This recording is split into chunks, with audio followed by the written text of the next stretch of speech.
Wow, I feel like one of those big time network affiliates coming to you live from New York City.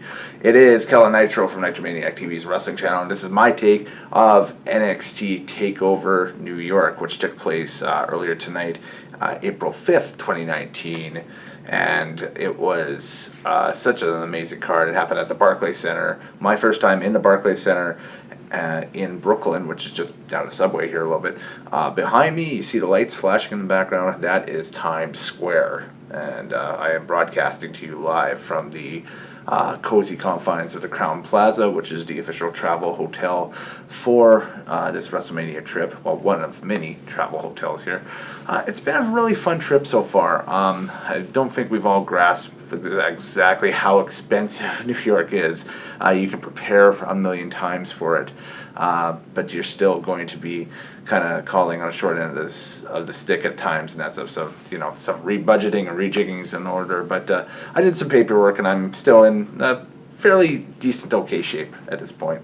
So, just, be careful. I bought all my souvenirs already anyway, so I don't have to go and get any more that stuff. So, did the access session already earlier this week. You've seen the video up on the channel with the legendary Rowdy Roddy Piper statue being unveiled at Access, and that was so freaking cool to be a part of, let me tell you. It was a lot of fun. But anyways, NXT TakeOver Brooklyn took place in front of a sold-out Barclays Center. It was amazing. I'm not sure what the capacity is for wrestling right now. I'm just going off the top of mind. But it made a lot of nice pops throughout the building, throughout the night, for sure. Head over to my Instagram and check out some of the pics and videos at Kellen Nitro, just because of all the rules on YouTube here and that stuff. I don't want to, get my channel flagged. I might already have some issues with the Roddy Piper thing from Access, but we'll see, going forward. The inaugural contest was for the NXT Tag Team titles, and man, it was such a fantastic match. It was between the War Raiders, who were the champions walking into this, so Rowan Hansen taking on Aleister Black and Ricochet, in what many feel could have been their swan song in NXT. At least it seemed like that at the end of the match. But the match itself was an easy 31-minute match, according to Wikipedia. It felt like that in the building, but it also felt like a very entertaining, very fast, very fun-paced match. There wasn't a lot of dead spots in it. It just kept going, and going. Black and Ricochet are actually developing a tag team chemistry a little bit. So watch out, Raw or SmackDown, whatever brand they decide to commit to, especially after the draft. They're getting themselves a couple of really good players for sure. Great match. I'm not sure how it translated on the broadcast yet. Haven't had a chance to sit down and watch it. Might do that a little later on tonight, but live in person was very hard hitting, fast paced. Felt like an old Jim Crockett Promotions tag match with a lot of lucha spots in it. So those big guys from the War Raiders can really do some lucha spots, like flips and everything, like holy jumping, holy beans, big time. Next match was for the NXT North American title. The champion was the Velveteen Dream, and the challenger was Matt Riddle, and it was another great contest. I often say that about these NXT cards, but they're just great. They just let the guys go. It is the modern day version of the 2000s Ring of Honor that we used to get as tape traders and that stuff going forward. So in that case, it was a lot of fun. This contest, not much different. It was, back and forth. Shout out to Michael Richard Blaze, one of our local guys in Edmonton, who you saw him carry the Dream out on the throne.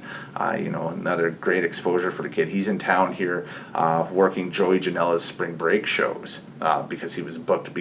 You might have seen the Spanish Fly, reverse Spanish Fly for the table spot that Cody Rhodes and Joey Janela had thrown out there. And MRB has a history with NXT and that stuff, so it's always good to see local guys do good. He was in town, he got an extra gig, good for him. Right on. Next match was for the NXT UK Championship, and the reign is over for Pete Dunne. That's right, his reign of being UK champion for 400 plus days. I don't have the exact number again on top of my head, but you guys know it, has come to an end.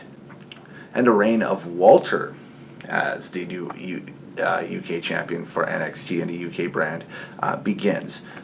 This match slowed everything down, but the Brits in attendance were going nuts for it.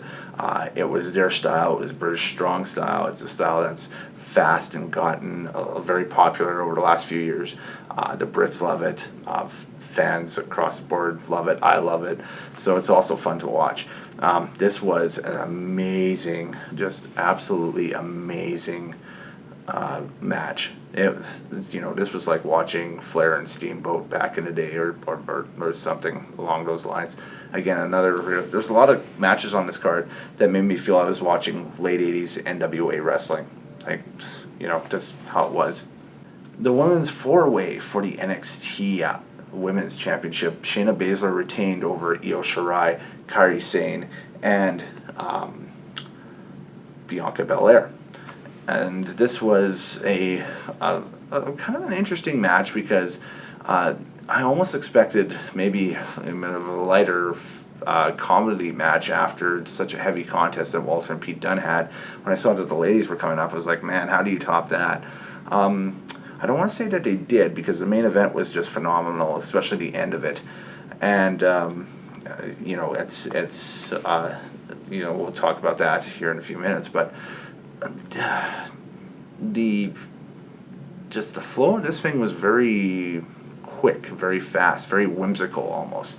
I think just because of the workers in there, but the ground and pound style of Baszler really shone through, and I think if anything that just proves that she's a tough champion, and that I don't think she's going to the main roster anytime soon. If she is, she's bringing the NXT Gold with her. So the fact that we could be looking at a Ultimate Dragon-esque situation with somebody walking in with two belts we thought was going to be with Ricochet and Aleister Black.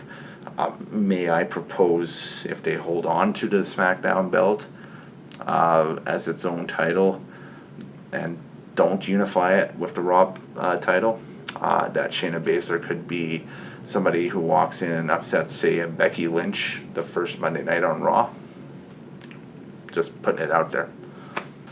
And in the 2 out of 3 falls for the vacant NXT Championship, Johnny Gargano finally captures the boyhood dream and defeats Adam Cole for the NXT Championship. This match went about 38 minutes, and yeah, it's again another one of those matches that looked like it came straight out of Ring of Honor in 2005, 2006. But it had the WWE storytelling to it, and it was just a real classic match with so many false finishes. It was unreal. The crowd was nuts. I've never heard a indoor arena pop like it did when Gargano finally got the deciding fall. With the Gargano escape, just won it. It was just roaring out of control. It was insane. The walls were shaking at the Barclays Center, and people beside me were cheering and hugging. It was a very festive atmosphere in there.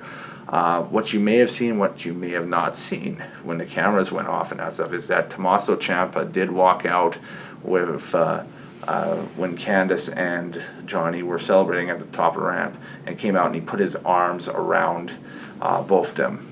So it could be a situation where DIY, as soon as Ciampa is healthy again, is back on even terms. We did see them tag together on Raw and SmackDown, in the weeks leading up to Ciampa's neck surgery, that ultimately had him relinquish the belt. Now, don't forget that they did start that storyline again, which probably would have been the main event here. Maybe it would have been 2 out of 3 falls. Maybe it would have been, a loser leave town stipulation, whatever, for the NXT title. But Ciampa got hurt.